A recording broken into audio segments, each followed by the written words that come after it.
Klik tombol berikut untuk mendapatkan update ilmu yang insya Allah bermanfaat.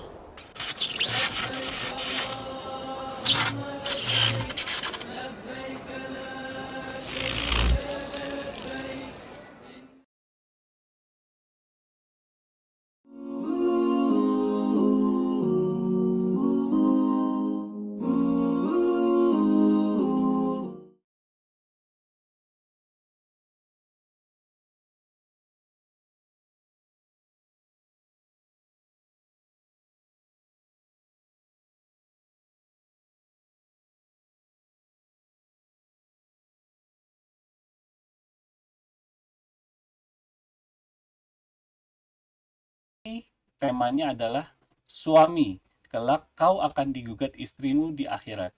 Nah, kalau malam ini gantian giliran Tosya untuk para suami. Siap-siap ya untuk ibu-ibu, pastikan suaminya juga ikut duduk mendengarkan kajian malam ini. Baik, sebelum kajian dimulai, kami mengingatkan kepada jamaah untuk memahami dan mematuhi adab-adab dalam kajian online, yaitu hadirkan niat ikhlas lillahi ta'ala, kemudian mencatat untuk mengikat ilmu, menonaktifkan mic dan video selama Ustaz memberikan kajian.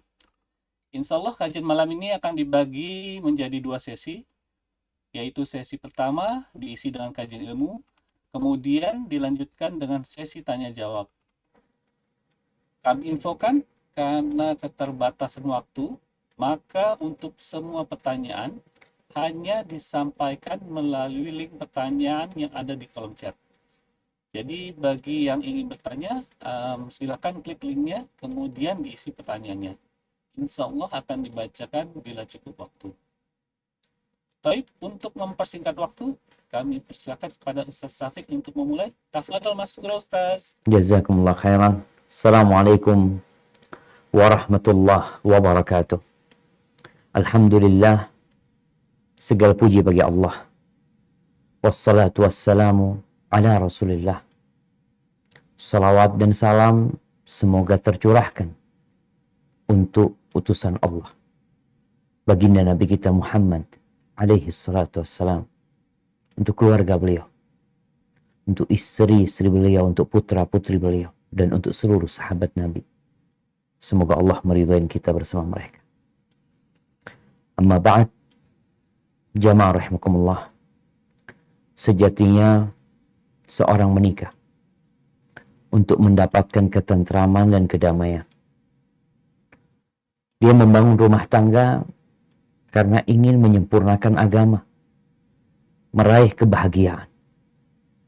Tapi terkadang yang dia cita-citakan, yang dia inginkan tidak menjadi kenyataan. Suami yang kurang bertanggung jawab, bahkan KDRT terjadi. Hak-hak istri tidak dipenuhi, atau sebaliknya. Terkadang pasangan ini menyimpan rasa kekecewaan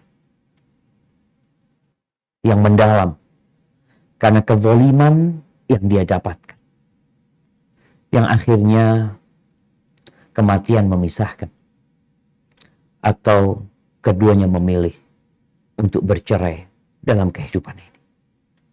Apakah dengan meninggalnya pasangan atau berpisahnya dia dengan suami atau istrinya, urusannya selesai? Mereka hidup masing-masing? Sebenarnya tidak. Mungkin yang satu masih di muka bumi dan yang satu sudah di perut bumi.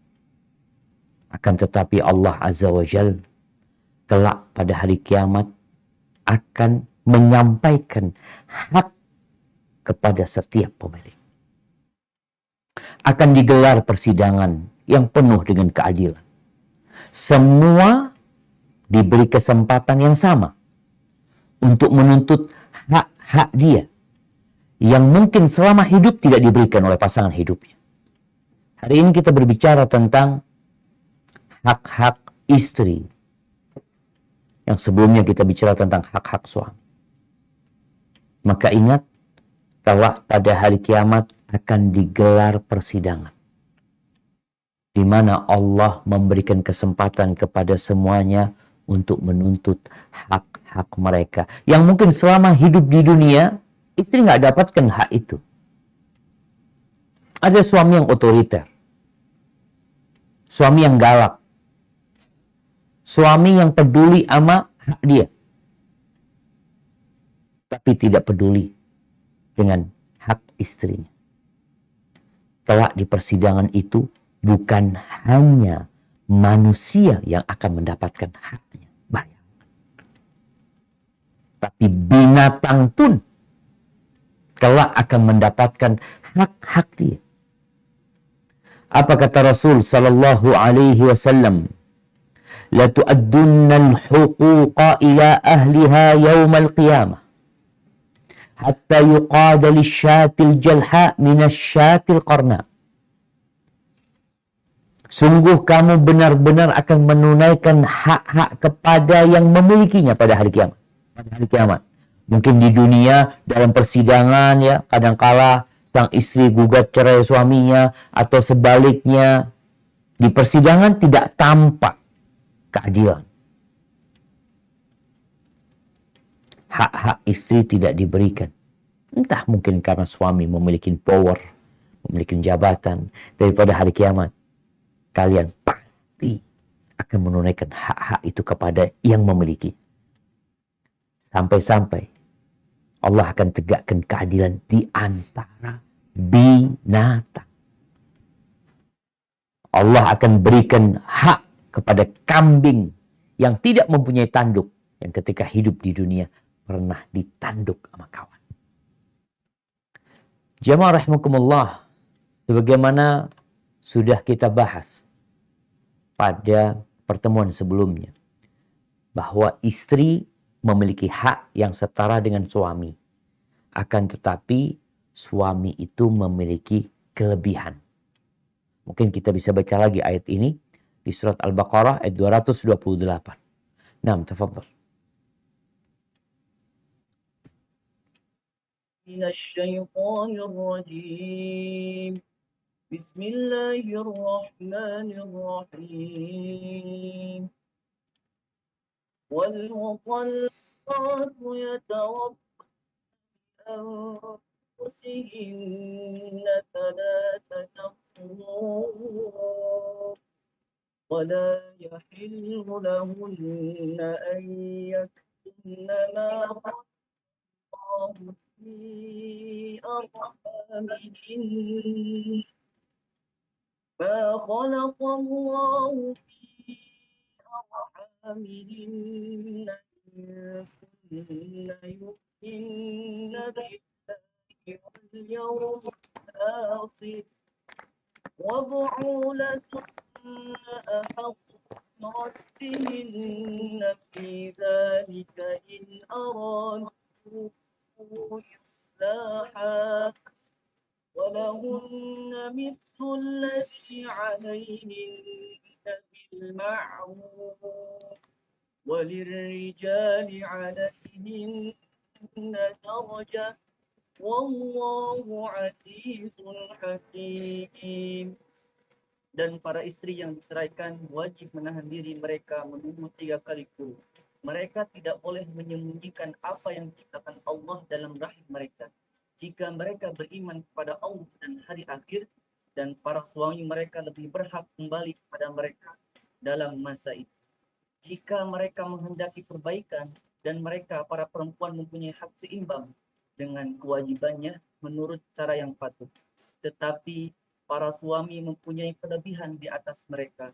Allah Maha Perkasa, Maha Bijaksana. Barakallahu fikum. Ayat ini menjadi dasar atas hak-hak yang Allah berikan kepada istri.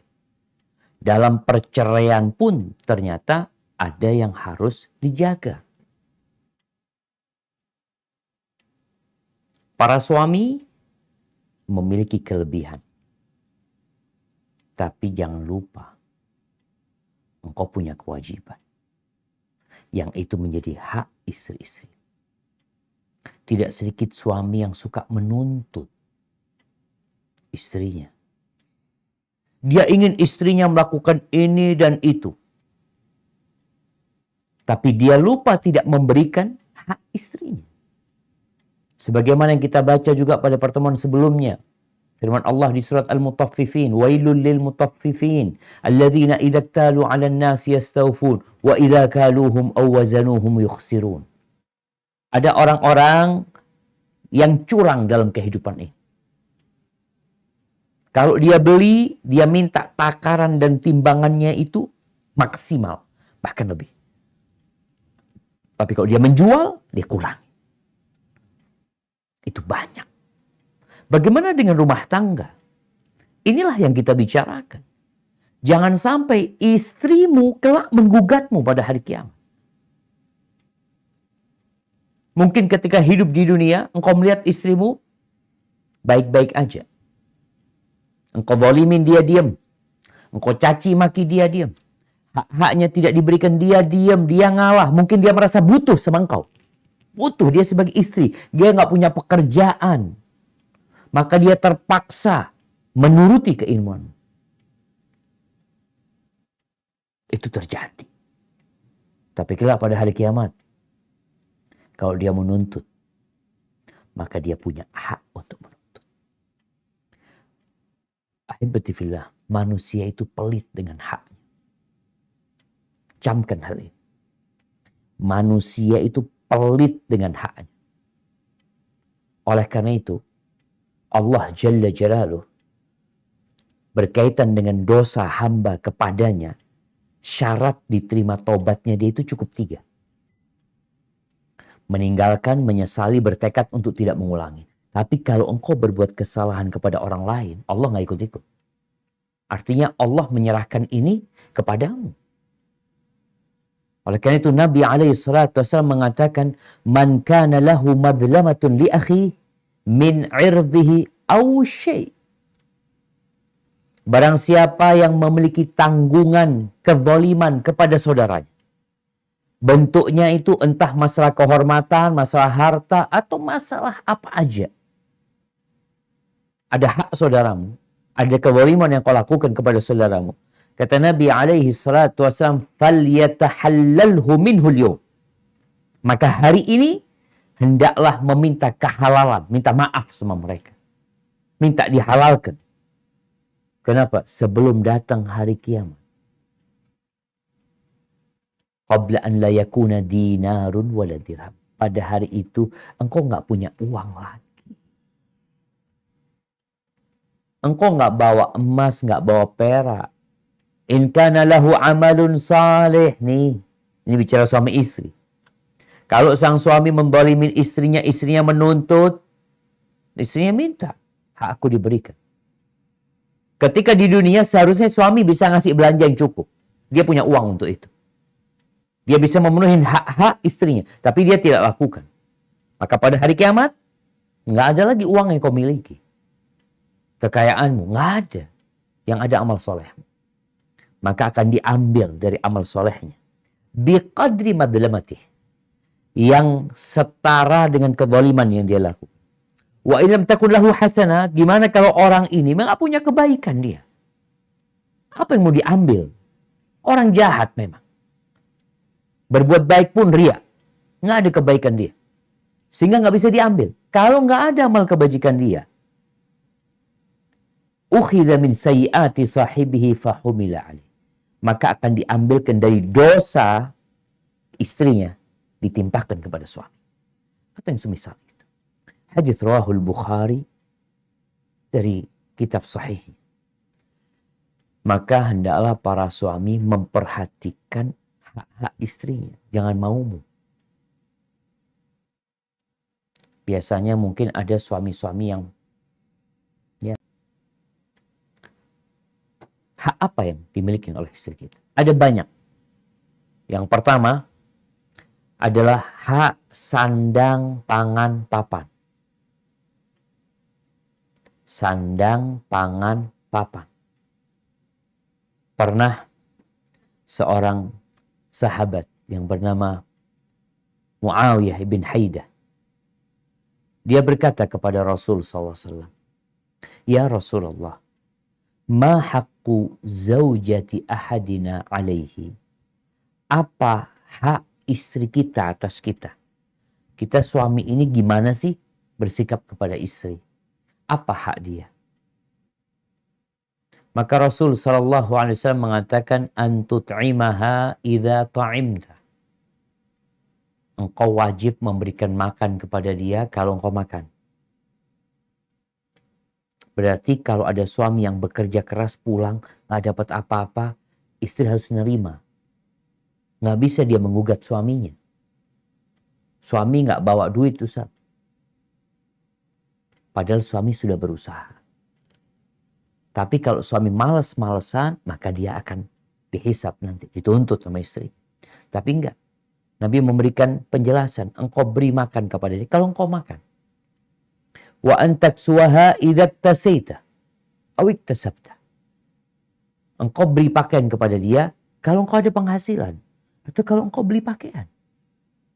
Engkau punya pakaian, berikan kepada istri. Wala tadribil wajha. Jangan memukul wajah. Jangan memukul wajah. Kalau engkau pernah memukul wajah istrimu, minta maaf. Sebelum hari kiamat dia menggugatmu pada hari kiamat. Kau nggak punya hak untuk memukul wajah dia. Wala tuqabbih. Jangan menjelek-jelekan dia. Kalau engkau melakukan ini, membuli istrinya sendiri, pada hari kiamat istrimu akan menuntutmu kalau dia nggak ridho.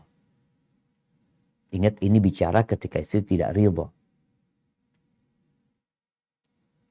Ada suami yang kadang-kala kalau ngomong sama istrinya, na'udzubillah min dzalik, kebun binatang keluar dari mulutnya. Toilet itu, tempat yang nggak baik itu keluar dari mulut. Padahal Nabi SAW mengatakan, wala tuqabbih, hak istrimu untuk tidak dijelek-jelek. Wala tahjur illa fil bait. Jangan memboikot dia kecuali di rumah. Hadis riwayat Tirmidzi. Ini hak sandang pangan papan, dan nanti hak kedua kita bicara tentang ya bagaimana bermuamalah yang baik. Di surat At-Talaq ayat 6 dan 7 Allah menjelaskan tentang hak istri. Bahkan dalam kondisi cerai pun, dalam kondisi cerai, istri diceraikan, di dalam masa iddahnya itu punya hak sandang pangan papan. Apa kata Allah Azza wa Jalla? Silakan dibaca ayat 6 dan 7 surat At-Talaq. أسكنوهن من حيث سكنتم من وجدكم ولا تضاروهن لتضيقوا عليهن وإن أولاد حمل فأنفقوا عليهن حتى يضعن حملهن فإن أرضعن لكم فآتوهن أجورهن وأتمروا بينكم بمعروف وإن تعسروا فسترضع له الله. Lanjut. Liyunfiq. ذو سعة من سعة ومن قدر عليه فلينفق مما آتاه الله لا يكلف الله نفسا إلا ما آتاها سيجعل الله بعد عسر يسرا. Tempatkanlah mereka para istri di mana kamu bertempat tinggal menurut kemampuanmu, dan janganlah kamu merusakkan mereka untuk menyempitkan hati mereka. Dan jika mereka istri-istri yang sudah ditalak itu sedang hamil, maka berikanlah kepada mereka nafkahnya sampai mereka membuahkan kandungannya. Kemudian jika mereka membuahkan anak-anak, maka berikanlah imbalannya kepada mereka. Dan musyawarahkanlah di antara kamu segala sesuatu dengan baik. Dan jika kamu menemui kesulitan, maka perempuan lain boleh menyusukan anak untuknya.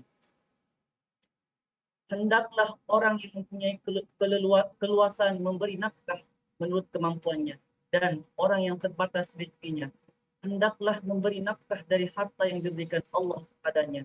Allah tidak membebani seseorang melainkan sesuai dengan apa yang diberikan Allah kepadanya.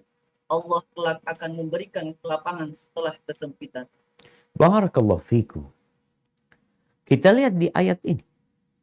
Allah memerintahkan para suami untuk memberikan tempat tinggal kepada istrinya. Sesuai dengan kemampuan suami. Maka hak tempat tinggal ini harus dipenuhi. Kalau mampu ya. Sesuai kemampuannya. Kadangkala istri tinggal sama orang tua suami. Alhamdulillah. Kalau bisa istri cocok sama mertuanya, tidak terjadi keributan di rumahnya, dan istri menerima hal itu hak dia. Tapi kalau dia mengatakan kepada suaminya, "Bang, anak kayaknya kok ada masalah ya sama orang tua, anak minta tempat tinggal sendiri." Itu hak istri. Dipenuhi. Dan bisa jadi nggak harus beli rumah itu. Bisa sewa, bisa kontrak. Para ulama tatkala berbicara tentang hak tempat tinggal buat istri. Cukup buat istri itu satu kamar buat dia. Ada dapur. Ada toilet. Mungkin ada ruang tamu. Bas. Itu hak dia. Jadi kalau mau kumpul sama orang tua. Kadangkala ya mungkin dikasih kamar sendiri. Dapur sendiri. Berpisah lah. Tapi walaupun satu halaman sama orang tuanya. Itu hak istri. Maka tolong para suami jangan meremehkan hal ini. Kemudian kalau bicara nafkah. Maka Allah sebutkan. Yang punya keluasan, kasih yang banyak. Sesuai dengan keluasanmu. Jangan pelit sama istrimu. Karena banyak suami yang foya-foya. Kalau beli barang keinginan dia, Masya Allah, semau dia. Untuk memberi istri, dia mungkin harus salat istikharah terlebih dahulu. Na'udzubillah min dzalik. Ada suami yang karena istrinya punya pekerjaan, nggak dikasih nafkah. Kau punya kewajiban kasih nafkah sama dia. Walaupun mungkin istrinya kaya, istrinya punya penghasilan. Kalau istrinya ridho mengatakan, "Bang, udah bang. Duit abang buat abang lah. Ana alhamdulillah udah punya penghasilan." Berarti sang istri menggugurkan haknya. Tapi kalau tidak, kau wajib memberikan nafkah. Makanya seorang suami yang bekerja untuk memberikan nafkah kepada keluarganya, kepada anak-anaknya, dia itu terhitung fi sabilillah, di jalan Allah. Bayang. Maka tolong para suami yang sudah menikah atau laki-laki yang mau menikah, ingat dengan hak istrimu. Makanya kadangkala anak-anak muda yang mau menikah ya, dalam kondisi belum punya kemampuan, orang tuanya ngomong, mau dikasih makan apa istrimu? Betul pertanyaan itu. Dan Nabi SAW ketika menyuruh para pemuda untuk menikah, Nabi memberikan syarat. Beliau mengatakan, "Ya ma'syarasy syabab, wahai kaula muda, man istata'a minkumul ba'a falyatazawwaj." Barang siapa di antara kalian memiliki kemampuan untuk menikah, kemampuan secara fisik, kemampuan secara finansial, hendaklah dia menikah. Fa innahu aghaddu lil basar wa ahsan lil faraj. Karena menikah itu akan lebih menundukkan pandangan dan menjaga kemaluan. Yang nggak mampu, puasa. Jangan maksain nikah. Puasa. Ada solusi. Karena jangan sampai engkau maksa menikah, tapi engkau nggak bertanggung jawab. Tidak mampu memberikan nafkah kepada istri. Terus gimana? Siapa yang dosa? Maka tolong perhatikan hal ini. Kadang-kala ada suami mau nikah lagi. Boleh dalam Islam, boleh. Boleh nikah lagi. Tapi jangan lupa dengan hak istrimu. Jangan sampai engkau menggunakan uang istri untuk memberikan nafkah kepada istri kedua. Udah gak ngasih nafkah sama istri pertama, na'udzubillah min dzalik. Dia kadangkala memanfaatkan kekayaan istrinya. Kelak akan ditegakkan keadilan. Tapi hak yang kedua, hak disikapi dengan baik. Hak dihargai. Hak dimuliakan. Hak dicintai. Sampai kata Nabi SAW, ittaqullaha fin nisa. Bertakwalah kalian kepada Allah dalam urusan perempuan-perempuan itu. Dalam urusan istri-istri kalian. Fa innakum akhadtumuhunna bi amanillah. Wastahlaltum furujahunna bi kalimatillah. Kalian tuh ngambil itu perempuan dari orang tuanya. Itu dengan amanah dari Allah. Tuh perempuan yang awalnya haram untuk engkau sentuh, lalu jadi halal dengan kalimatullah. Nggak main-main urusannya. Ini bukan kumpul kebo. Bukan kumpul sapi, bukan kumpul kambing. Ini pernikahan. Di situ ada kewajiban seorang suami untuk peduli sama istrinya. Di surat An-Nisa ayat 19. Apa kata Allah Azza wa Jalla kepada para suami, kepada orang-orang yang beriman? Nah,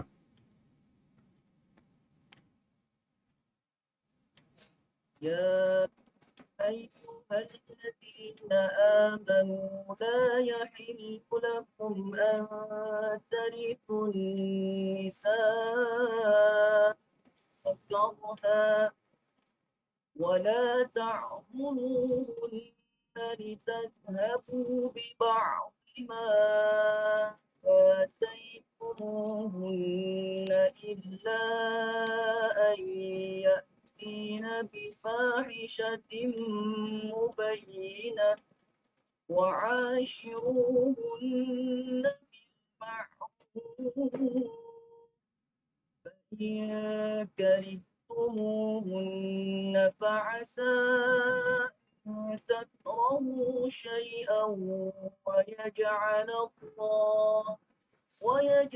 الله فيه خيرا كثيرا. Wahai orang-orang yang beriman, tidak halal bagi kamu mewarisi perempuan dengan jalan paksa. Dan janganlah kamu menyusahkan mereka karena hendak mengambil kembali sebagian dari apa yang telah kamu berikan kepadanya.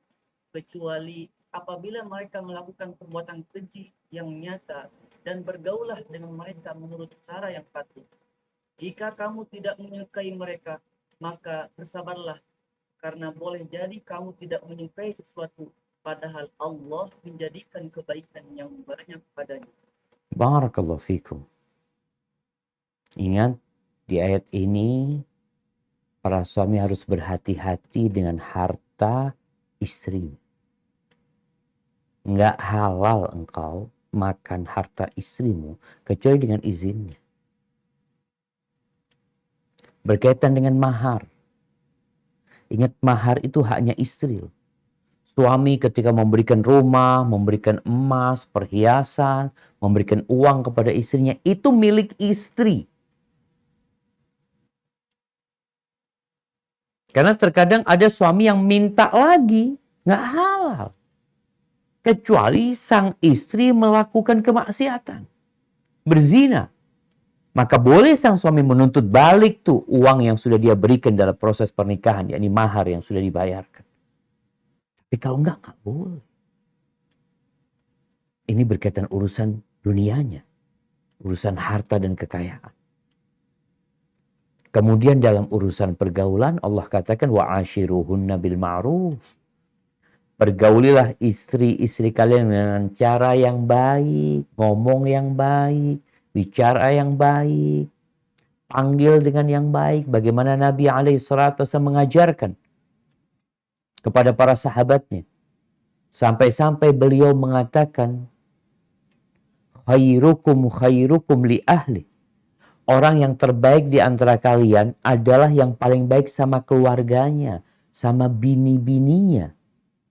Wa ana khairukum li ahli, dan aku orang yang terbaik kepada keluarga. Bagaimana sikapmu kepada istrimu? Lihat Nabi SAW memanggil Aisyah radhiyallahu taala anha dengan panggilan-panggilan yang indah. Memaklumi kekurangannya, memuji kebaikannya, tidak mencela makanannya. Itu yang dilakukan sama Nabi SAW. Pergauli dengan cara yang baik. Engkau lakukan itu tidak. Al-kalimatut thayyibah sadaqah. Kalimat yang baik itu, tutur kata yang baik itu sedekah. Engkau berikan kepada siapa? Teman kantormu? Sekretarismu? Kawan-kawanmu? Berapa banyak laki-laki yang pandai bertutur kata yang baik kepada orang lain, tapi sama istrinya nggak bisa. Tidak sedikit orang-orang yang diacungkan 2 jempol untuk dia. Oleh siapa? Oleh kawan-kawannya. Tapi di rumah 2 jempol itu terbalik. Mungkin gak ada yang tahu, tapi Allah tahu. Dan istrimu akan ada untuk menggugat. Ketika engkau gak baik sama dia. Allah perintahkan wa'ashiruhunna bil ma'ruf. Dan Nabi SAW tadi udah kita sampaikan sabdanya. Wala tuqabbih. Jangan suka jelek-jelekin istri. Jangan mukul istri. Jadi KDRT itu terlarang dalam Islam. Namun banyak di antara kita yang memang gak pernah belajar bagaimana menjadi suami. Dokter jangan ditanya, dia belajar kode etik menjadi dokter. Bahkan ada sumpah dokter. Dia tahu dengan hak-hak pasien. Dia tahu dengan hak-hak teman sejawat dia. Tapi istrinya kadang-kadang gak tahu. Kenapa? Karena sepanjang dia kuliah di kedokteran, gak ada pelajaran khusus tentang hak-hak istri. Ada nggak jemaah? Ini teman-teman yang kuliah S1, kuliah S2. Yang ya secara sosiologi kita tahu itu mahasiswa, itu mahasiswi bakal jadi apa? Kan kampus itu punya visi dan misi. Kadang-kala mereka lupa bahwa mereka berdua ini mahasiswa dan mahasiswi kelak akan menjadi suami istri. Akan menjadi bapak dan ibu. Seharusnya itu disisipkan di dalam visi misi kampus. Bagaimana lulusan mereka dapat menciptakan rumah tangga yang harmonis. Bagaimana kalau dia seorang mahasiswi dapat menjadi istri dan ibu yang teladan. Tapi nggak ada. Yang ada lulusannya ya sekedar menjadi pekerja yang memiliki skill yang bagus, ini, itu. Tapi untuk keluarganya nggak belajar. Maka ingat, alhamdulillah. Sekarang ada kemudahan nih. Malam ini kita bisa berjumpa. Kita belajar lagi tentang agama kita. Yang kita tidak dapatkan di bangku sekolahan, kita harus cari di tempat yang lain. Kemudian hak yang ketiga. Dijaga agamanya. Dididik. Istri punya hak untuk dijaga kehormatan dirinya. Untuk dijaga agamanya. Untuk dididik. Diajarin. Diarahkan. Dan ini juga sangat kurang di dalam kehidupan rumah tangga. Banyak suami yang perhatian dengan penampilan zahir istrinya. Rambutnya, wajahnya, sehingga dia membelikan buat istrinya pakaian yang indah supaya tampak menarik. Dia berikan make up, dia belikan parfum. Dia belikan alat olahraga di rumahnya. Diikutkan istrinya fitness. Segala macam. Istrinya perawatan diantar. Ada suami-suami yang Masya Allah. Untuk yang urusan fisik. Segala cara dia lakukan. Bahkan istrinya melakukan perawatan dengan biaya yang mahal pun dia ikuti. Ya, nggak masalah kayak gitu. Tapi ada yang lebih penting yang ada di tubuh istrinya. Ingat perawatannya, Ana jadi ingat nih. Tolong perempuan-perempuan yang sibuk memperindah dirinya, aturan agama dipelajarin lagi. Karena na'udzubillah min dzalik ya. Apa yang dijanjikan setan itu sudah dianggap wajar oleh manusia di masa sekarang ini. Merubah bibir, merubah hidung, operasi plastik ini dan itu. Hati-hati. Itu salah satu misi iblis puluhan ribu tahun yang lalu. Dan sekarang terjadi dengan nyata. Tapi kembali. Tatkala seorang suami peduli sama fisik istrinya, tolong di dalam istrinya ini ada satu makhluk yang halus sekali, namanya ruh. Itu harus diperhatikan. Jasad ini tanpa ruh bangkai, walaupun cantik. Ingat, jasad tanpa ruh itu bangkai walaupun cantik. Dan ada manusia-manusia yang bangkai hidup. Nggak berguna. Nggak manfaat. Maka para suami tolong, engkau punya kewajiban. Sebagaimana engkau perhatian dengan fisik istrimu dan engkau mengarahkan istrimu untuk itu, engkau juga punya kewajiban untuk membimbing istrimu, menggandeng dia, melewatin sirat yang berada di atas neraka jahanam untuk selamat sampai ke surga. Menjaga istrimu dari api neraka. Dengan cara ngajarin dia, ajak kajian. Bukan cuma diajak ke mall tuh istri. Rekreasi, bukan cuma diajak rekreasi. Ajak ke masjid. Untuk mendengarkan kajian-kajian dan ceramah. Belikan buku buat istrimu. Bawa istrimu ke tempat-tempat yang baik. Carikan kawan-kawan yang baik. Karena hibati fillah. Ada suami-suami yang mengkhianati istrinya. Dengan hanya menjadi mesin pencari uang saja. Apa kata Allah Azza wa Jalla di surat At-Tahrim ayat 6? Allah menjelaskan tentang kewajiban orang-orang yang beriman terhadap keluarganya. Tafadhal. Ya ayyuhalladzina amanu أنفسكم وأهليكم نارا وقودها الناس والحجارة عليها ملائكة غلاظ شداد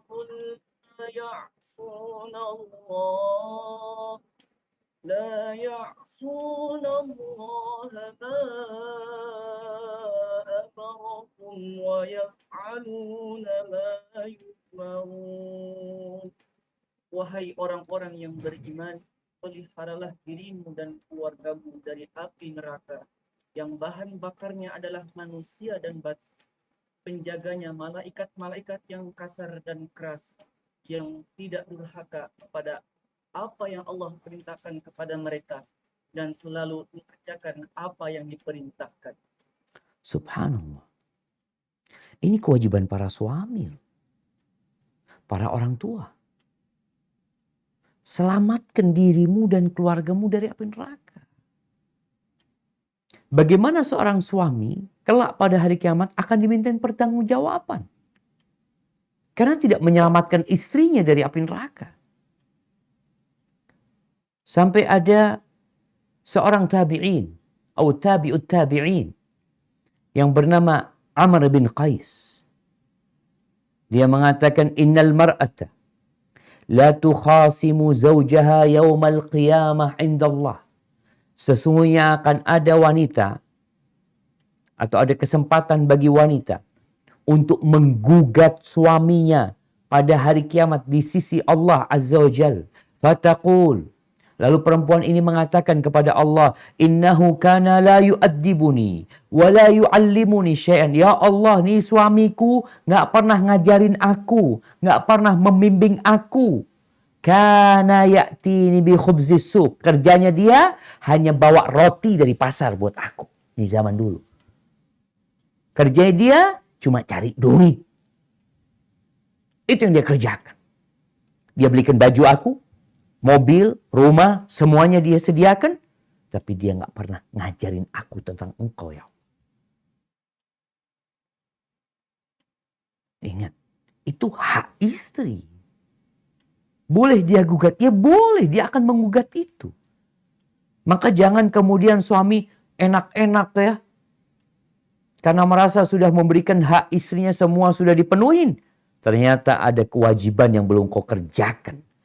Yaitu menjadi pemimpin yang membimbing istrinya. Ar-rijalu qawwamuna 'alan nisa. Engkau pemimpin. Jangan hanya minta dihargain, dihormatin. Tapi engkau tidak melakukan kewajiban. Akan ada neraka yang harus kita lewatin bersama. Bagaimana Allah Azza wa Jalla mengarahkan Nabi SAW dalam mendidik istrinya. Apa kata Allah di surat Al-Ahzab ayat 59? Di surat Al-Ahzab ayat 59 Allah memerintahkan Nabi agar membimbing istri-istrinya. Tafadhal. يا أيها النبي قل لأزواجك وبناتك ونساء المؤمنين يدنين عليهن من جلابيبهن ذلك أدنى أن يعرفن فلا يؤذين وكان الله غفورا رحيما. Wahai Nabi, katakanlah kepada istri-istrimu, anak-anak perempuanmu, dan istri-istri orang mukmin, hendaklah mereka menutupkan jilbabnya ke seluruh tubuh mereka. Yang demikian itu agar mereka lebih mudah untuk dikenali, sehingga mereka tidak diganggu. Dan Allah Maha Pengampun, Maha Penyayang. Subhanallah jemaah. Ini perintah Allah kepada Nabi agar memerintahkan kepada istri-istri. Dan kita pun diperintahkan seperti itu. Untuk ngajarin istri-istri kita tentang urusan agama ini. Salah satunya secara khusus.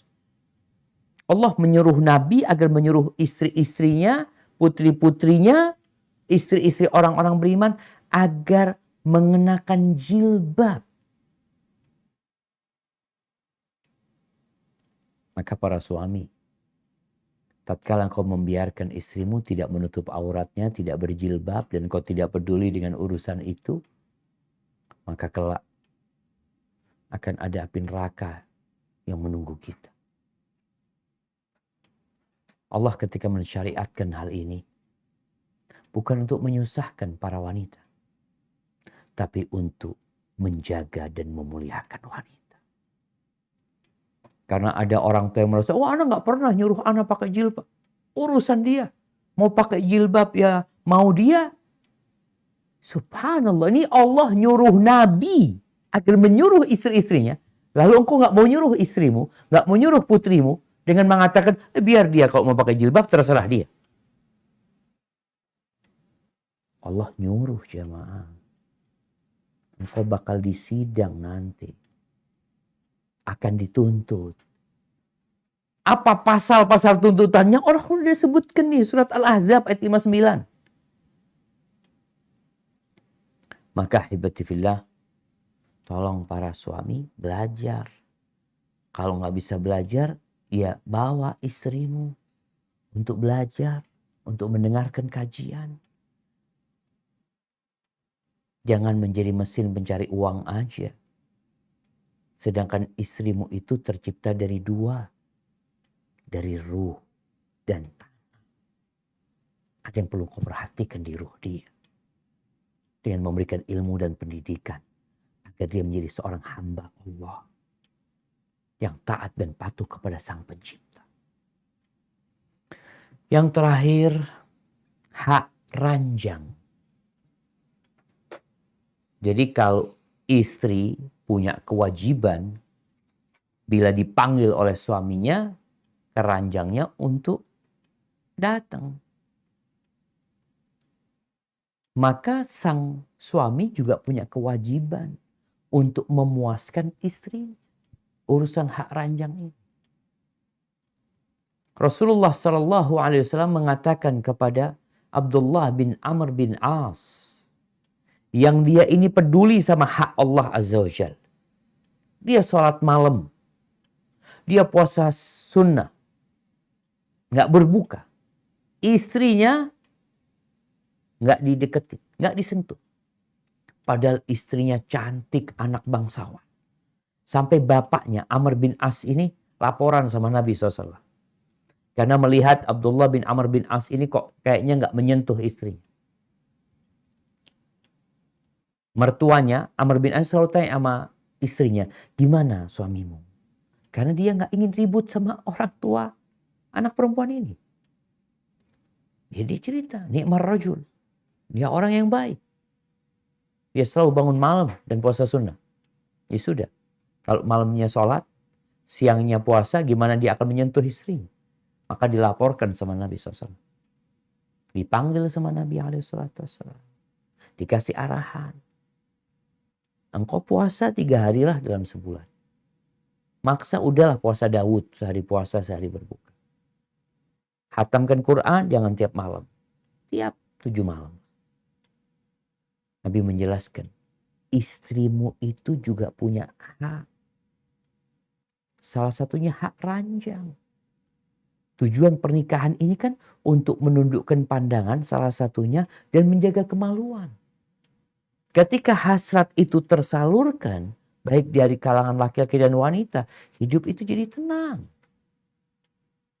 Makanya di surat Al-Baqarah, ayat 226-227, Allah menjelaskan tentang suami-suami yang bersumpah tidak mau menggaulin istrinya. Ada suami yang tidak mau menggaulin istri. Bersumpah dia. Mungkin dia marah sama istrinya. Kemudian dia sumpah nggak mau menggaulin istri. Apa hukumnya? Allah sebutkan hal ini. للذين يؤلون من نسائهم تربص 4 أشهر فإن فاءوا فإن الله غفور رحيم. Lanjut. Bagi orang yang menukila. Wa in azamu sadaqa fa inna Allah sami'un alim. Bagi orang yang menggila istrinya harus menunggu 4 bulan. Kemudian jika mereka kembali kepada istrinya, maka sungguh Allah pengampun Maha Penyayang. Dan jika mereka bertetapan hati hendak menceraikan, maka sungguh Allah Maha mendengar, Maha mengetahui.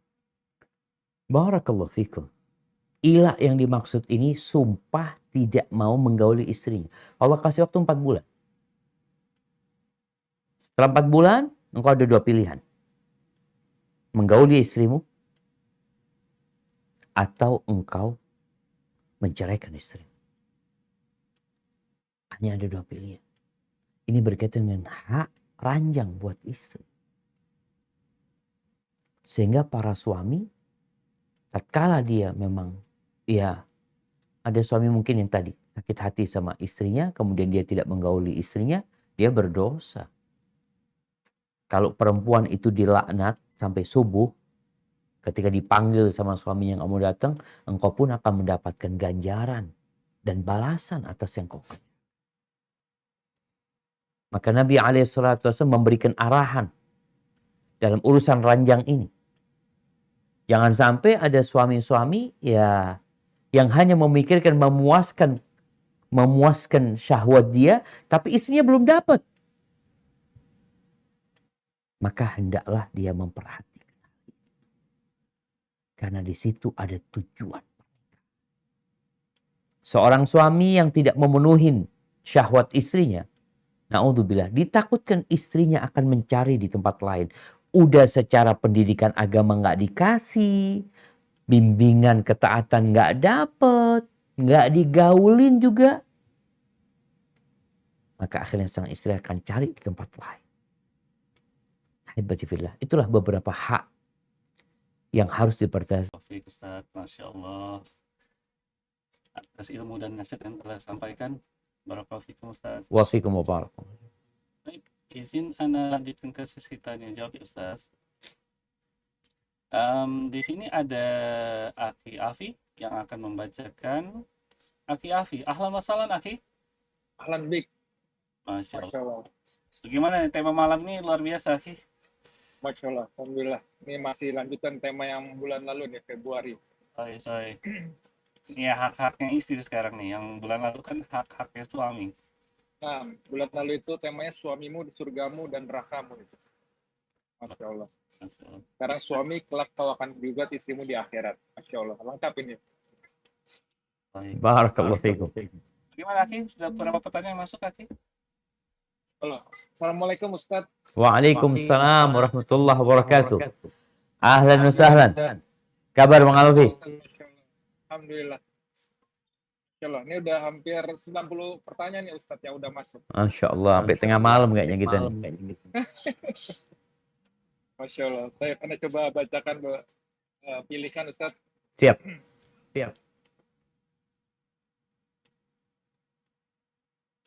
Dari seorang akhwat bertanya, bagaimana jika ada suami yang pernah berzina kemudian bertobat dan istri mau menerima suami di akhirat, suami tetap akan diminta pertanggungjawabannya atas perbuatannya itu, Ustaz. Mohon nasihatnya. Nah, barakallahu fikum. Berbincang tentang suami yang berzina. Ingat, tidak ada alasan bagi seorang suami untuk berzina. Apapun kondisinya. Tatkala Allah sudah memberikan kesempatan bagi dia untuk menikah lebih dari 1, 2, 3, dan 4. Allah kasih. Kemudian dia berzina. Bagaimana dia akan menghadap kepada Allah Azza wa Jalla? Kemudian kalau dikatakan dia sudah bertobat. Zina ini tidak bicara hak istri. Tapi bicara hak Allah Azza wa Jalla. Sehingga seorang laki-laki yang berzina itu nggak perlu laporan sama istrinya tatkala dia bertobat kepada Allah Azza wa Jalla. Ya cukup dia bertobat kepada Allah Azza wa Jalla antara dia sama Allah. Kalau ternyata ketahuan sama istrinya, kemudian istri menerima dia. Kalau bicara memaafkan, dia memaafkan karena dikhianati oleh suaminya. Tapi urusan zinanya antara dia sama Allah Azza wa Jalla. Tatkala sang istri menerima suaminya balik lagi. Karena dilihat suaminya memang taubat dengan taubatan nasuha. Apakah pada hari kiamat sang suami akan dituntut lagi sama Allah Azza wa Jalla nantinya? Ya tergantung. Kalau dia sudah bertobat dengan taubatan nasuha, selesai. Allah itu maha menerima taubat hambanya. Kita tahu bagaimana cerita wanita yang berzina. Yang dilemparin batu, dirajam sampai mati. Dia bertobat dengan taubat yang pahalanya cukup untuk mengampuni 70 penduduk Madinah. Maka kalau suaminya ini benar-benar bertobat kepada Allah Azza wa Jalla, maka selesai urusannya. Hadza wallahu a'lam bissawab. Ya, Ustaz. Masya Allah. Selanjutnya Ustaz, ada dari seorang ikhwan, orang tua istri menginginkan agar cucunya diasuh dan dibesarkan olehnya. Sementara hal itu ditolak oleh suami. Yang mana lebih didengar oleh sang istri? Apakah suami atau orang tuanya? Orang tuanya sangat berharap sampai menangis ingin membesarkan cucunya dan ditolak oleh sang suami. Apakah suami akan digugat jika lebih mementingkan dirinya daripada mertuanya? Mohon nasihatnya Ustaz. Nah, jemaah. Ya, alhamdulillah. Ini pertanyaan menarik, jemaah. Kalau kita bicara gugat-menggugat, ini berkaitan dengan hak. Seorang yang mengambil hak orang lain akan digugat. Tapi seorang yang tidak memberikan haknya kepada orang lain, dia nggak akan digugat. Sekarang siapa yang berhak untuk membesarkan anak-anak? Ini nggak cerai kan, Bang? Bang Alvin? Enggak Ustaz. Nggak cerai ini kan? Iya. Iya, ini suami istri. Siapa yang berhak merawat anak itu? Bapaknya sebenarnya. Yang punya hak itu bapaknya. Dia punya kewajiban memberikan nafkah kepada anaknya. Dalam kondisi sudah bercerai pun sang bapak full tanggung jawabnya kepada anak-anaknya. Ini penting, mungkin tadi lupa anak ingatkan ya. Bagi para laki-laki, tatkala kau bercerai dengan istrimu, lalu anak-anak ikut sama istrimu, ingat kewajibanmu kepada anak-anakmu tidak ada yang berubah. Ingat, kewajibanmu kepada anak-anakmu tidak ada yang berubah. Kenapa? Yang ada itu mantan istri tapi nggak ada mantan anak. Sehingga engkau wajib full memberikan nafkah kepada anak-anak. Kalau anak-anak itu hidup sama ibunya, engkau punya kewajiban memberikan nafkah kepada ibunya yang merawat anak-anak. Kalau enggak, akan terjadi penggugatan pada hari kiamat nanti. Berapa banyak laki-laki yang setelah menceraikan, anaknya dikasihkan kepada istrinya, dia pergi kemana, nikah lagi, dan tidak pernah memberikan nafkah kepada anak-anak. Tapi kembali kepada pertanyaan tadi. Apabila ternyata mertua, orang tua istrinya ingin merawat anaknya, tapi sang suami tidak memberikan hak itu, nggak apa-apa. Hukum agama dan hukum dunia itu haknya suami. Tidak dikatakan suami mementingkan diri sendiri. Tapi suami memang dia ingin mendidik anaknya. Anaknya dia gitu. Sehingga yang harus menerima adalah mertuanya. Mertuanya dikatakan afan. Ya sudah, ini kepingin mendidik anaknya. Lalu anaknya dia. Dan mertua dulu sudah mendidik anaknya sendiri gitu. Sehingga anak-anak itu besar dan menikah.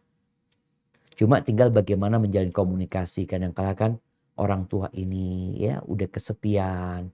Keberadaan cucu itu menjadi pelipur lara buat mereka, membahagiakan mereka. Atau kalau enggak ya mertua yang hidup dekat sama menantunya walaupun tidak satu rumah sehingga bisa terus melihat cucunya dan berbahagia dengan mereka. Mungkin seperti itu. Jadi kalau dikatakan menuntut nggak bisa nuntut karena itu memang haknya suami. Bukan haknya mertua. Hadza wallahu a'lam bissawab.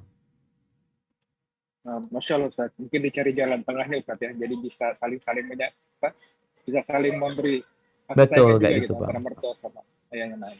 Baik Ustaz, selanjutnya dari seorang akhwat, bagaimana tips menasehati suami tanpa menjatuhkan marwahnya sebagai qawwam? Barakallahu fikum. Alhamdulillah. Nah, ini pertanyaan yang indah dari seorang istri yang menghormatin suami. Apa sekarang cara bagaimana tidak menjatuhkan muruah suami dalam memberikan nasihat kepada suami? Yang pertama, jangan pernah menegur suami di depan orang. Jangan. Atau di depan anak-anaknya. Carilah waktu yang khusus untuk ngobrol sama suami.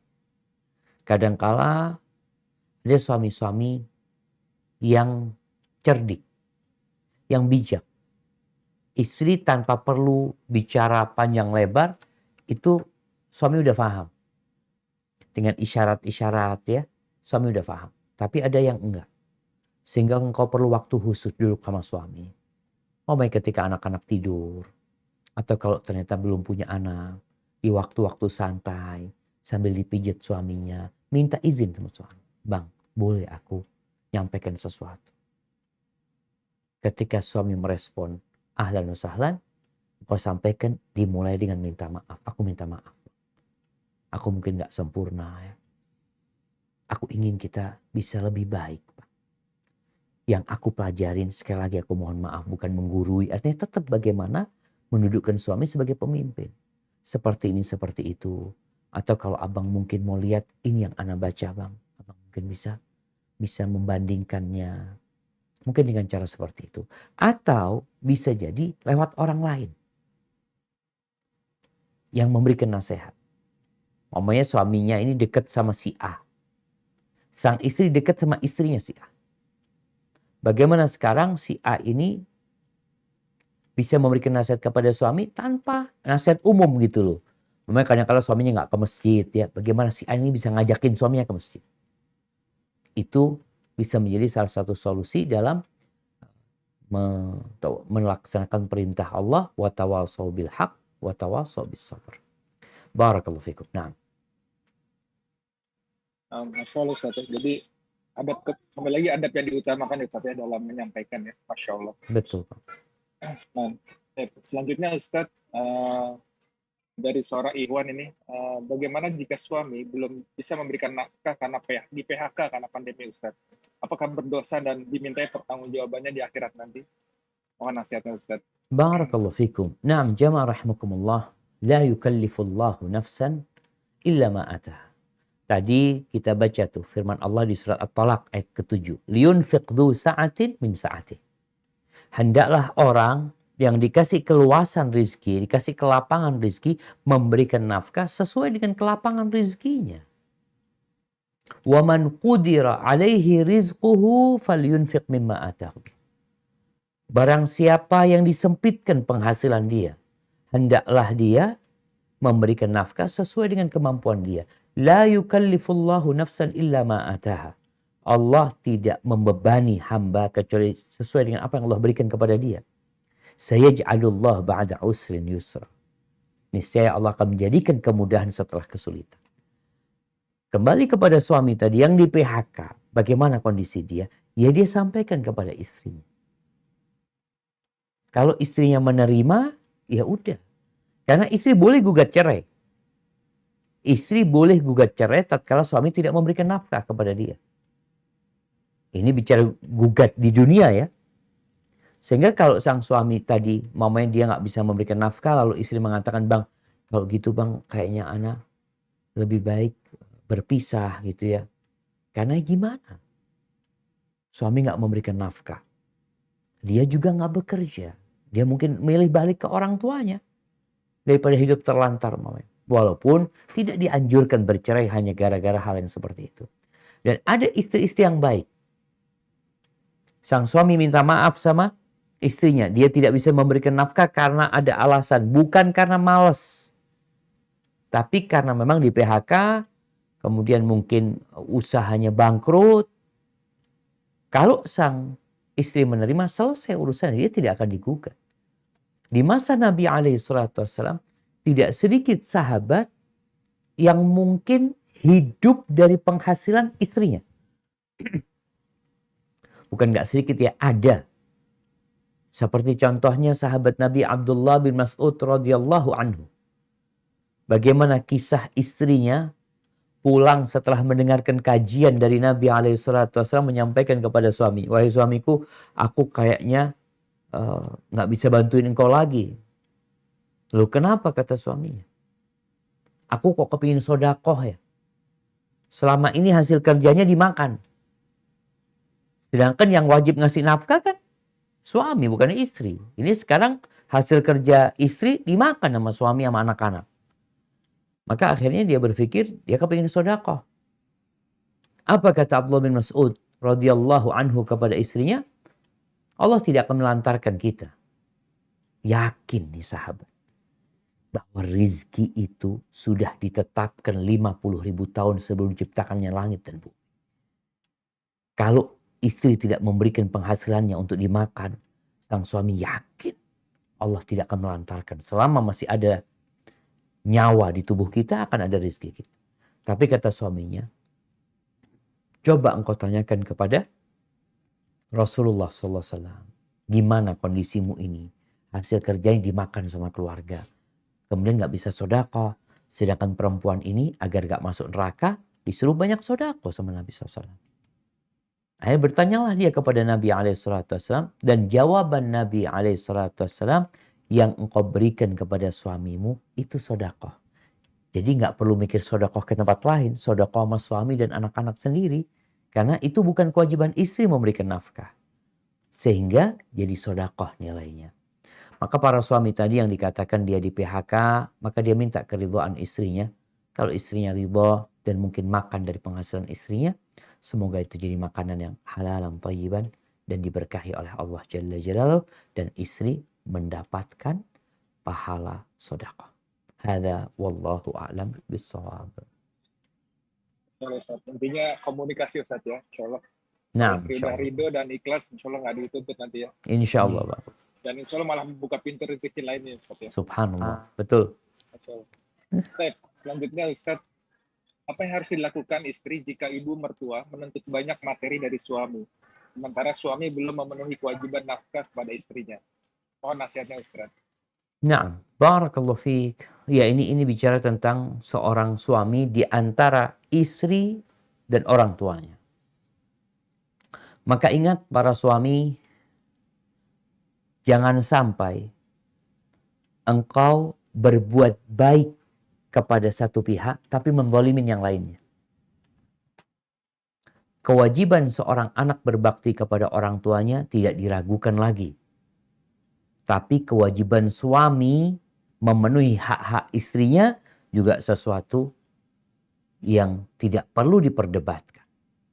Sehingga sang suami harus melihat apa kewajiban dia kepada orang tua. Kalau dikatakan orang tua menuntut banyak urusan materi, maka sang suami harus tahu diri. Aku punya berapa? Engkau punya istri yang harus engkau penuhi kebutuhannya. Tadi kita bicara sandang, pangan, papan. Orang tua juga sandang, pangan, papan engkau penuhin. Kalau sudah dipenuhin hal itu, yang lainnya gaya hidup.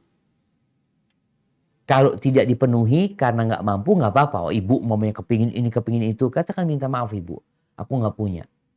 Sehingga sang istri, sang suami, sang anak ini juga, sebelum bicara gaya hidup ibunya, maka yang dia penuhin adalah kehidupan ibunya dan kehidupan istri dan anak-anaknya. Nafkah, sandang, pangan, papan tadi. Sisanya insya Allah mudah. Sehingga mungkin yang perlu disampaikan kepada suami tadi, supaya dia nggak dituntut di akhirat nantinya. Dia berpikir ingin berbakti kepada ibunya. Tapi tidak dengan menzalimin istri. Kebaktian yang dibangun di atas kezaliman kepada istri adalah sebuah kezaliman. Bukan kebaktian jadinya. Dan itu akan berbahaya untuk kehidupanmu.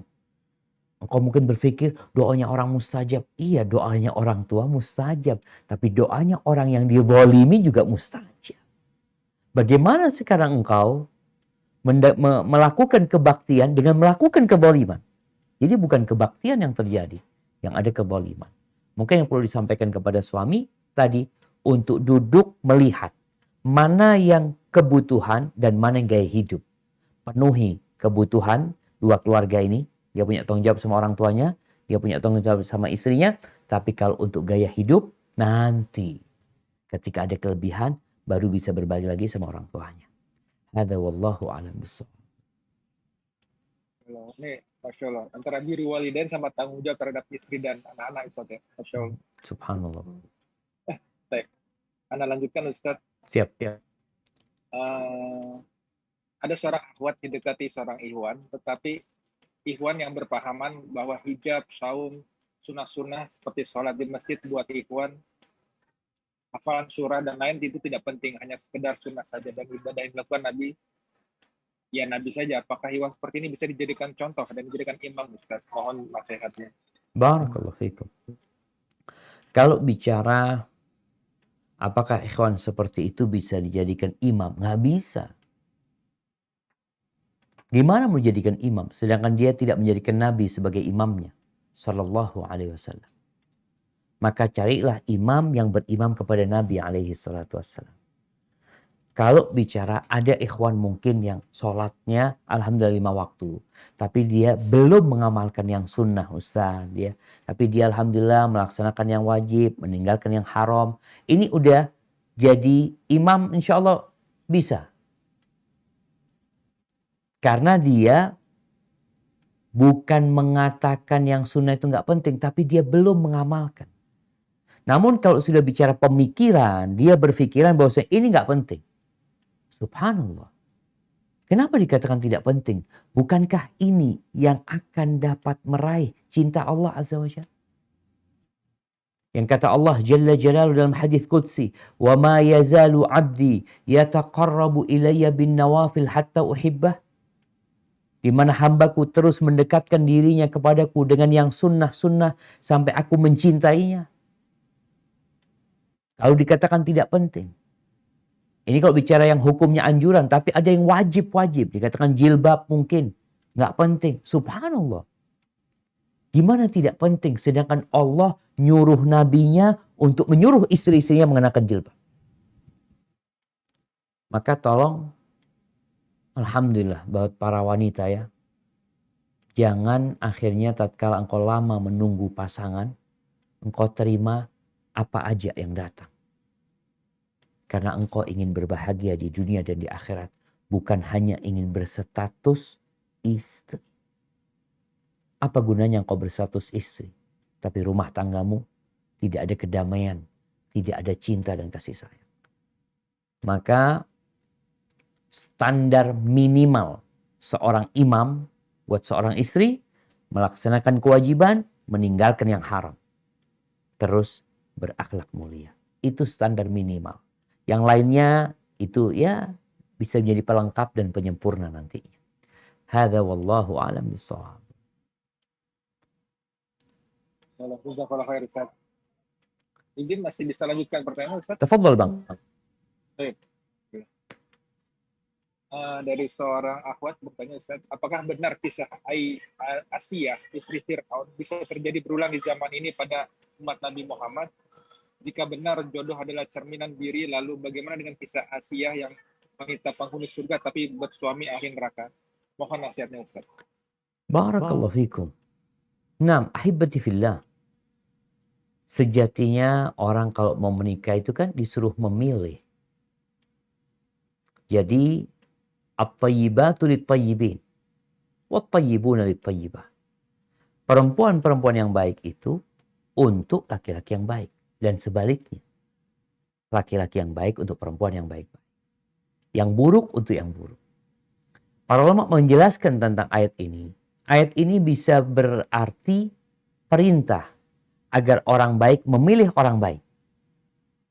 Ini kita bicara memilih. Tapi kadangkala dalam perjalanan hidup itu nggak bisa milih. Ada orang yang terpaksa. Kalau bicara Asia binti Muzaib dengan Fir'aun, ya kita tahulah bagaimana Fir'aun. Perempuan itu kadang nggak bisa milih. Sehingga dia dinikahkan sama orang yang seperti itu. Berapa banyak wanita yang nggak suka sama laki-laki itu. Tapi terpaksa. Dan di sini menjadi ujian buat dia. Menghadapi suami yang zalim. Sehingga Allah berikan kepada dia. Di mana dia bisa bertahan. Dia bisa menjaga kebaikannya, menjaga ketakwaannya, keimanannya. Dengan suami yang seperti itu, balasannya apa? Allah berikan rumah di sisi Allah buat dia. Tapi kalau bicara engkau bisa memilih, maka engkau memilih gitu. Apakah Asia binti Muzaim bisa gugat cerai sama Fir'aun? Nggak mungkin. Kondisinya seperti itu. Tapi di masa sekarang, bisakah wanita menggugat suaminya yang zalim? Bisa. Suaminya nggak sholat, dia bisa menggugat. Maka kondisinya, di sini ada anjuran ketika seorang memilih, dan dalam memilih yang baik untuk pasangan dia. Kemudian jamaah ini bicara secara umum. Orang baik itu dapat orang baik. Kalau ternyata dalam realitanya ada yang tidak sesuai, maka ini ujian yang Allah berikan kepada dia. Nabi Nuh alaihissalam istrinya nggak beriman. Nabi Lut istrinya nggak beriman. Ya kondisinya pada waktu itu. Ya akhirnya Allah hancurkan mereka. Artinya pada akhir cerita pasangan ini harus berpisah. Ima berpisah dengan kematian. Seperti kejadian yang mati di masanya Fir'aun, yang mati yang dibunuh adalah Asia. Yang di masanya Nabi Nuh alaihissalam, yang Allah binasakan adalah istrinya Nabi Nuh. Lalu Allah gantikan buat Nabi Nuh istri yang lebih baik. Hadza wallahu a'lam bishawab. Insyaallah. Jazakallah khair Ustaz. Baik, selanjutnya Ustaz, dari seorang awat lagi. Apakah kita harus selalu mengingatkan suami akan kewajiban suami dalam hal untuk ibadahnya? Padahal ibadah itu untuk dirinya sendiri dan saya sangat menginginkan untuk bisa beribadah bersama. Apakah nanti di hari kiamat kita sebagai istri akan ditanya juga tentang yang dilakukan suami? Mohon nasihatnya Ustaz. Subhanallah jemaah. Nah, barakallahu fikum. Kalau berkaitan apakah istri dituntut untuk mengingatkan suaminya. Iya. Allah mengatakan wal mu'minuna wal mu'minatu ba'duhum awliya'u ba'd. Orang-orang beriman, laki-laki yang beriman, perempuan-perempuan beriman, itu mereka adalah pelindung. Mereka adalah orang-orang yang saling mencintai di antara mereka. Apa sikap mereka? Ya'muruna bil ma'ruf wa yanhauna 'anil munkar. Mereka memerintahkan kepada kebaikan dan mencegah kemungkaran. Ini dalam kehidupan masyarakat, kita punya kewajiban amar ma'ruf nahi munkar.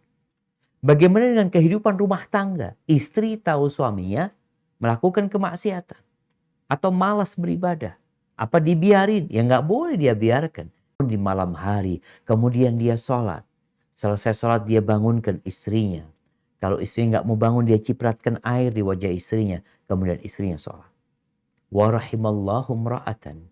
Dan Allah merahmati punya kewajiban amar ma'ruf nahi munkar. Iya, pemimpinnya kan suami, Ustaz.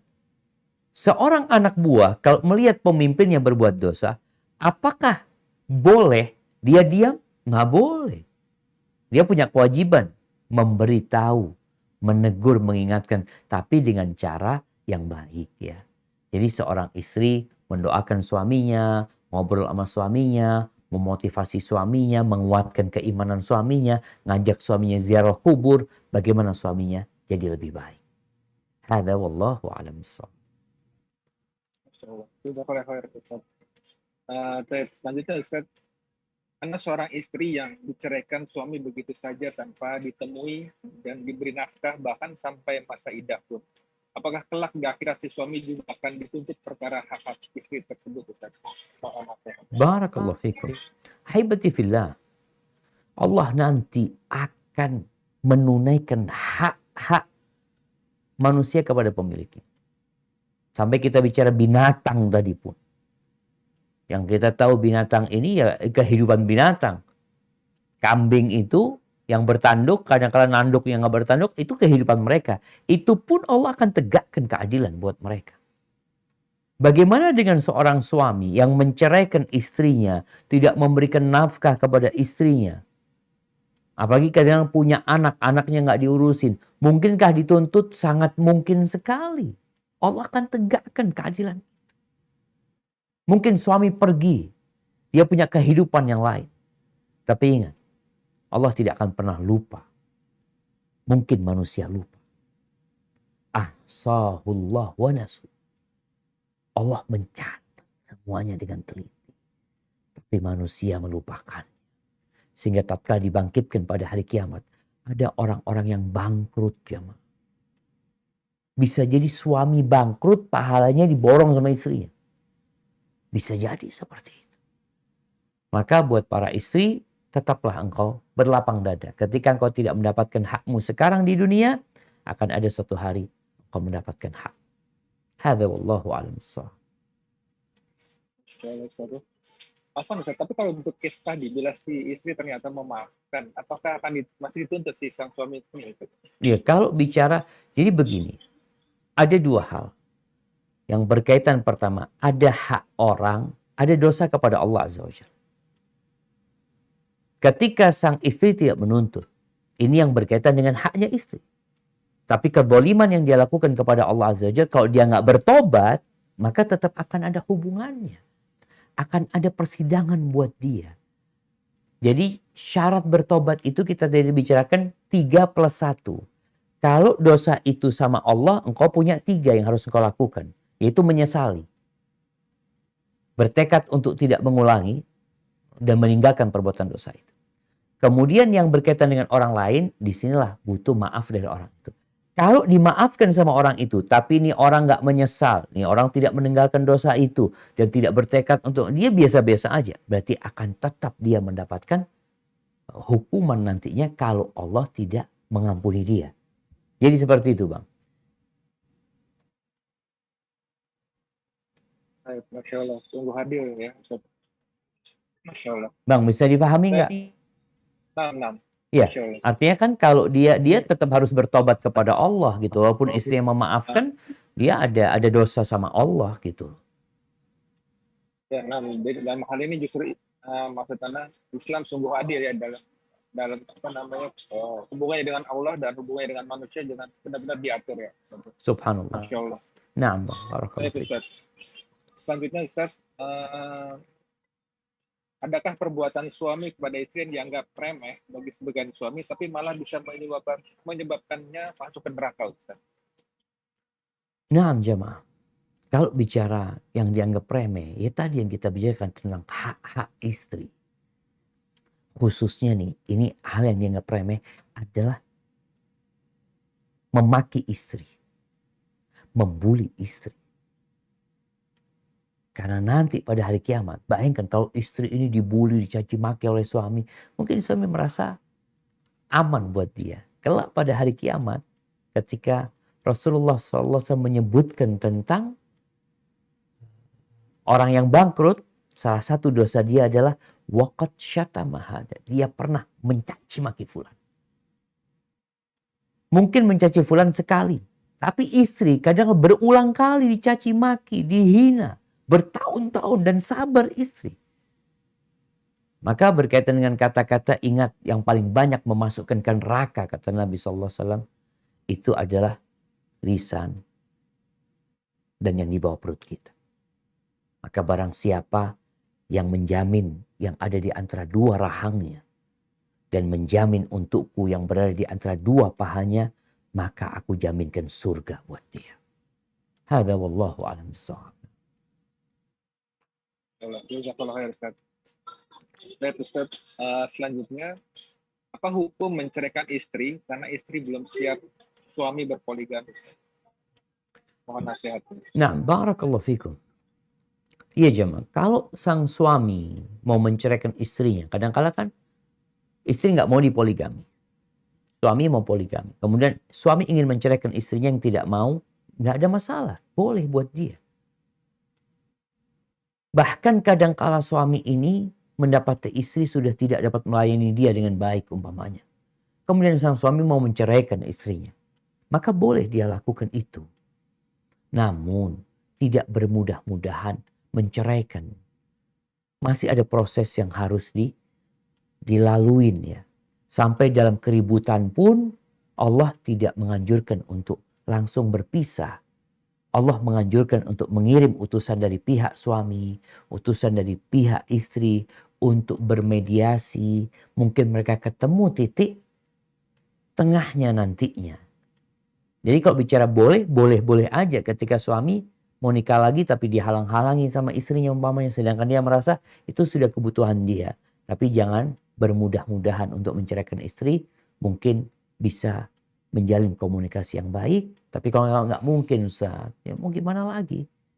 Ya mungkin solusinya memang harus berpisah. Maka silahkan berpisah. Tapi ingat, imsakun bima'ruf au tasrihum biihsan. Kalau harus berpisah, berpisahlah dengan cara yang baik. Hadza wallahu a'lam bissawab. Jadi mungkin itu bisa disimpulkan maksudnya pilihan terakhir Ustaz ya jika harus bercerai Ustaz ya. Naam. Masya Allah. Baik Ustaz, selanjutnya ini kebetulan suami istri bekerja, namun sang suami saat memberikan nafkah suka menyebutkan nafkah untuk anak-anaknya. Apakah ini termasuk memberi nafkah kepada istri Ustaz? Apa nasihat?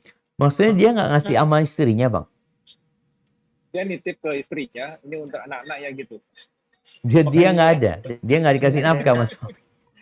Nah, kebetulan istri bekerja juga mungkin. Ya nggak ada masalah gitu. Nah, ya jamaah barakallahu fikum. Berkaitan dengan pertama, walaupun istri bekerja punya penghasilan, tetap suami wajib gitu loh memberikan nafkah kepada istrinya. Hanya saja memang kadang-kala seperti ini. Ketika suami istri bekerja, akhirnya harus pakai pembantu, harus pakai babysitter. Maka sang suami mengatakan, itu biayamu. Karena engkau tidak melaksanakan tugasmu. Istri nggak ngerawat anak-anak. Maka bisa jadi sang istri mengeluarkan biaya itu karena dia meninggalkan tugasnya. Tugas sebagai seorang istri itu dia tinggalkan. Sehingga dengan dia punya pemasukan, dia berikan kepada tadi pembantu yang memang mungkin membantu dia karena dia tidak melaksanakan tugasnya dengan dia sibuk bekerja. Semuanya dia handle sama pembantu umpamanya. Maka di sini bisa ada kesepakatan antara suami sama istri. Tapi kalau bicara nafkah, walaupun istri bekerja, walaupun istri kaya, walaupun istri punya penghasilan, tetap suami punya kewajiban memberikan nafkah kepada istrinya. Tetap kewajiban itu. Jadi kalau dikatakan ini buat anak-anak, ya kayaknya ada yang nggak beres sama suami. Atau kadang-kadang suami merasa istri udah punya uang, berarti dia nggak wajib memberikan nafkah. Kewajiban memberikan nafkah ini haknya istri. Walaupun istri kaya raya. Istri bos perusahaan. Masya Allah. Bapaknya meninggal, ninggalkan warisan yang besar. Istrinya penghasilannya mungkin anggap sebulan 10 juta. Suami penghasilan 5 juta. Suami tetap ngasih nafkah? Tetap ngasih nafkah. Hanya saja tadi ketika sang istri meninggalkan kewajiban-kewajiban yang harus dia laksanakan, mungkin dia harus keluar biaya untuk membiayai orang-orang yang menggantikan dia. Hadza wallahu a'lam bishawab. Kayaknya kita ke pertanyaan terakhir nih, Bang. Ustaz. Ini mungkin nambah sedikit ini yang tadi itu ya izah seorang suami Ustaz ya kalau harus memberikan nafkah untuk istri ya. Ya, iya Bang, kan kita bahas pada waktu pertemuan yang lalu. Suami itu menjadi pemimpin karena dua hal. Yang pertama karena Allah mengangkat dia sebagai pemimpin. Yang kedua karena memberikan nafkah gitu loh. Jadi kalau suami kemudian nggak memberikan nafkah, ya nggak kelihatan pemimpinnya siapa ini gitu loh Bang. Baik Ustaz, Masya Allah. Yang mungkin ini yang terakhir Ustaz. Bolehkah jika suami terus mengambil keputusan sendiri tanpa mengindahkan pendapat istri, bisa mengajukan pinjaman untuk membantu keluarga suami, padahal keluarga sendiri seperti bayar SPP anak pun selalu nunggak. Jadi mohon nasihatnya Ustaz. Nah, barakallahu fikum. Ya jemaah. Kalau bicara ada suami-suami yang tadi mungkin tidak bermusyawarah sama istrinya dalam mengambil kebijakan-kebijakan. Ya boleh-boleh aja sih suami melakukan itu. Tapi tidak termasuk dalam ya suami yang baik. Bukankah Nabi SAW mendengarkan pendapat istrinya? Ketika ada masalah, beliau musyawarah, beliau dengarkan pendapat istri. Terus bagaimana sikap istri yang suaminya seperti tadi? Ingat seorang istri ini tetap harus memuliakan suami. Ketika suami mengambil sebuah keputusan tanpa musyawarah, yang keputusan itu akhirnya berdampak kepada kehidupan rumah tangga, maka sang istri nggak perlu nyalahkan suaminya. Tapi bagaimana istri mengatakan, insya Allah bang, ke depan lebih baik lagi. Insya Allah ke depan Allah berikan solusi. Dia benar-benar mendampingi suami. Dan usahakan kehadiran istri ini dirasakan sama suami. Mungkin suami tidak mau mendengarkan pendapatnya. Tidak bermusyawarah juga. Tapi bagaimana engkau pasang badan untuk menyelamatkan suami. Kita lihat bagaimana peran Khadijah radhiyallahu ta'ala anha. Tatkala Nabi SAW pulang dari Gua Hira. Dalam kondisi beliau gemetar. Ketakutan. Beliau mengatakan SAW, zammiluni, zammiluni. Selimuti aku, selimuti aku. Khadijah menyelimuti suaminya. Khadijah diam. Sampai suaminya yang bercerita. Setelah bercerita, baru disinilah sang istri memberikan komentar. Dukungan kepada suami. Menguatkan hati suami. Begitu pula engkau. Ketika tadi suami mungkin punya masalah. Yang dia bercerita setelah masalah itu hadir. Maka engkau nggak perlu menyalahkan suami. Tapi mencari solusi untuk suami. Kalau dikatakan tadi urusan SPP anak-anak nggak terbayar. Dia utang untuk keluarganya Ustaz. Bagaimana sekarang memahamkan suami dengan kewajiban dia sebagai seorang bapak. Anak-anaknya sekolah. Dia bakal ditanya sama Allah. Ini berkaitan dengan masa depan anak-anak. Soalnya ada laki-laki yang berbakti sama orang tuanya. Alhamdulillah. Kalau punya suami yang berbakti sama orang tuanya, peduli sama keluarganya, maka jaga suami. Tinggal bagaimana, seperti tadi kita singgung, jangan sampai kebaikan dia kepada keluarga menimbulkan kezaliman kepada keluarga satunya. Hadza wallahu a'lam bishawab. Sambil terus didoakan suaminya, semoga Allah memberikan jalan keluar buat kita semuanya untuk menjadi lebih baik. Dan sekali lagi, buat para istri, lihatlah kepada kelebihan suamimu. Jangan melihat kepada kekurangan. Semua orang punya kekurangan.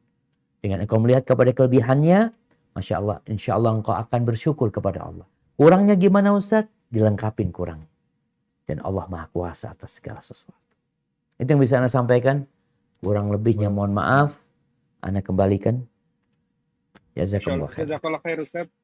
Nah kembali ke Bang Oji, tafadhal Bang. Masya Allah, Masya Allah. Jazakumullah khair wa barakatuh untuk Ustaz Dr. Syafiq Riza Basalama, MA Hafizahullah Ta'ala, bersama tim SRB Official. Masya Allah, ilmu yang sangat bermanfaat sekali, dan semoga kami semua dapat terus menuntut ilmu, dan yang terutama mengamalkannya. Alhamdulillah, usai sudah kajian online malam ini.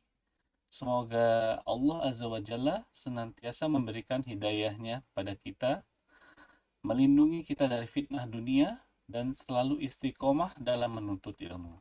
Amin amin ya Rabb. Atas nama Samara Taklim, Maha dan Detoners, mohon maaf kepada para jamaah atas kekurangan dalam kajian malam ini. Terutama banyaknya pertanyaan masuk yang tidak bisa disampaikan karena keterbatasan waktu. Jazakumullah khair wa barakatuh. Sampai jumpa di kajian online berikutnya insyaallah. Jadwal berikutnya hari Selasa 16 Maret pukul 10 dengan Ustadz Agus Hendra Gunawan Hafizahullah, dan kemudian dilanjutkan pukul 13 dengan Ustadz Dr. Khalid Basalama MA Hafizahullah.